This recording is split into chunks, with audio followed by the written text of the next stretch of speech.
Hi అండి. Welcome to my channel. సులువుగా ఈజీగా టేస్టీగా ఎగ్ కర్రీ అండి. ఎన్ని రకాలుగా చేసుకున్నా కూడా ఎగ్ కర్రీ అనేది బోరే కొట్టదండి. ఎన్ని టైప్స్ చేసుకున్నా కూడా పిల్లలు చాలా ఇష్టంగా తింటారు. బ్యాచిలర్స్ చాలా సులువుగా చేసుకునే ఈ ఎగ్ కర్రీని ఏ విధంగా తయారు చేసుకోవాలో ఈరోజు మన వీడియోలో చూద్దామండి.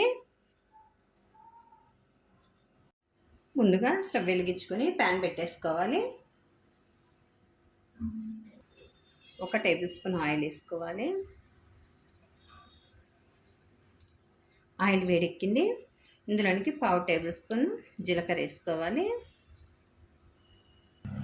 కట్ చేసి పెట్టుకున్న ఆనియన్స్ వేసేసుకోవాలి. ఉల్లిపాయలు ఇలా వేగేటప్పుడు వెల్లుల్లిపాయలు కూడా 1 స్పూన్ దాకా ఇలా కట్ చేసి పెట్టుకొని వేసుకోవాలి. మొత్తం కలిపేసుకోవాలి.